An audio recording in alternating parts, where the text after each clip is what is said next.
కోరుకుంటున్నాను.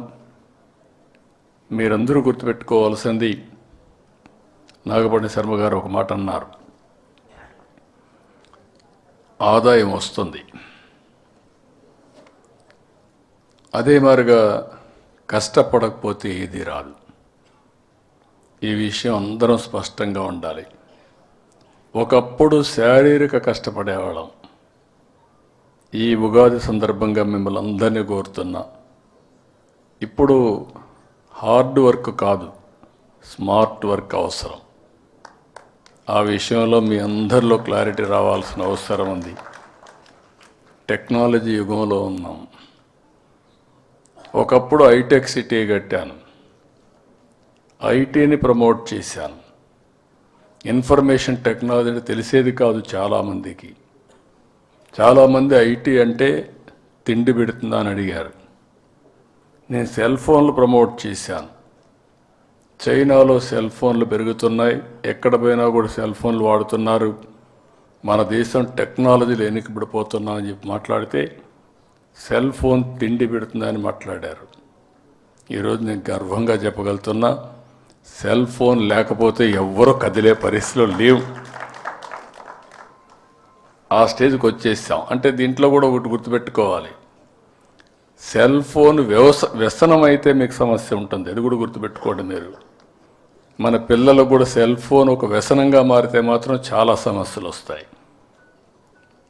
సెల్ ఫోన్ని ఒక ఆయుధంగా ఉపయోగించుకుంటే మీ జీవితాల్లో వెలుగు వస్తుంది, మీ జీవితాలు చాలా మార్పు వస్తుంది. ఈ విషయం గుర్తుపెట్టుకోవాలి.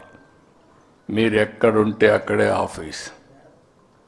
మీరు ఏ పని చేయాలన్నా ఒక్క సెల్ ఫోన్ ఉంటే, మీరు ఇప్పుడు బయలుదేరి హోటల్కి పోవాలంటే ఇక్కడి నుంచి బుక్ చేసుకొని అక్కడికి పోయి భోంచేసి వెళ్ళొచ్చు. మీ ఇంట్లో ఏసీ వేసుకోవాలంటే ఇంటికి పోయే లోపల ఏ టెంపరేచర్ కావాలో ఆ టెంపరేచర్ పెట్టుకునే పరిస్థితికి వస్తున్నారు. ఇక్కడ నాతో మాట్లాడుతూ లైవ్ తీసి మీ ఇంటికి పంపిస్తున్నారు. అదే మరిగా మీ ఆఫీస్ వర్క్ కూడా ఏదైనా కానీ ఇన్స్ట్రక్షన్స్ ఇవ్వాలంటే సెల్ ఫోన్లోనే ఇన్స్ట్రక్షన్స్ ఇచ్చే పరిస్థితికి వస్తున్నారు. అంటే వర్చువల్ ఫిజికల్ వర్క్ చేసే పరిస్థితికి వచ్చేసాం. అందుకే మీరు చూస్తే వాట్సాప్ గవర్నెన్స్ తీసుకొచ్చాం. మీరు ఏ ఆఫీసుకు పోయే పని లేదు. ఒకప్పుడు ఎన్టీ రామారావు గారు ముఖ్యమంత్రిగా ఉన్నప్పుడు అధికార వికేంద్రీకరణ కోసం మండలాలు తీసుకొచ్చాం. నేను ముఖ్యమంత్రి అయిన తర్వాత మళ్ళీ గ్రామాలకు పోవాలనే ఉద్దేశంతోనే ప్రజల వద్దకు పాలన ప్రవేశపెట్టాం. ఇప్పుడు మీ చేతుల్లోనే పాలన ఉంది. మీ సెల్ ఫోన్లోనే మీకు ఏం కావాలన్నా జరిగే పరిస్థితి వస్తుంది. ఏ సర్టిఫికెట్ మీ ఇంటి పక్కన ఎంఆర్ఓ ఆఫీస్ ఉంటే ఎంఆర్ఓ ఆఫీస్కి పోవక్కర్లేదు. సెల్ ఫోన్లో అడిగితే వాట్సాప్ గవర్నెన్స్లో ఏ సేవలైనా అందించే బాధ్యత మాది అని చెప్పి నేను మీకు తెలియజేస్తున్నా. రెండోది, మీరు వచ్చి నాకు చెప్పుకోవాలి. ఒకప్పుడు మీ ఒపీనియన్ తెలియాలన్న కష్టంగా ఉండేది. ఇప్పుడు సెల్ ఫోన్ ద్వారానే ప్రజల అభిప్రాయాలు తెలుసుకోవడం, తద్వారా కార్యక్రమాలకు శ్రీకారం చుట్టే పరిస్థితి వచ్చామని చెప్పి కూడా నేను మీకు తెలియజేస్తున్నా.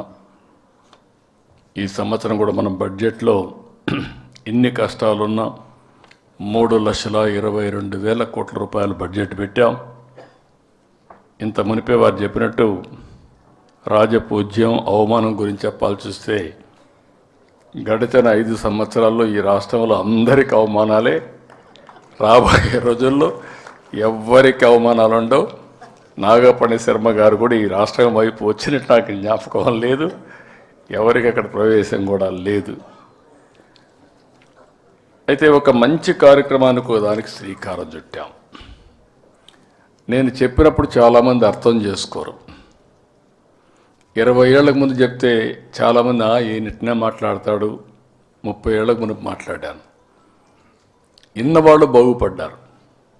నేను ఐటీ గురించి మాట్లాడితే కొంతమంది ఆలోచించారు, బాగానే ఉంది, మనం కూడా చదివిద్దాం అనుకున్నారు. చదివించిన వాళ్ళ పిల్లలు వివిధ దేశాల్లో ఉంటూ వాళ్ళు డబ్బులు పంపిస్తే ఇక్కడ హ్యాపీగా పేరెంట్స్ అంతా కారులు పెట్టుకొని మెరుగైన జీవన ప్రమాణాలతో బతికే పరిస్థితికి వచ్చారు. ఆ రోజు హైటెక్ సిటీ కట్టా. ఇప్పుడు నేను మాట్లాడేది క్వాంటమ్ వ్యాలీ, ఆర్టిఫిషియల్ ఇంటెలిజెన్స్. ఆ రోజు హైటెక్ సిటీ, ఐటీ, ఇప్పుడు quantum computing and artificial intelligence. అంటే మీరు గుర్తుపెట్టుకోవాల్సింది, మన తెలివికి అదనంగా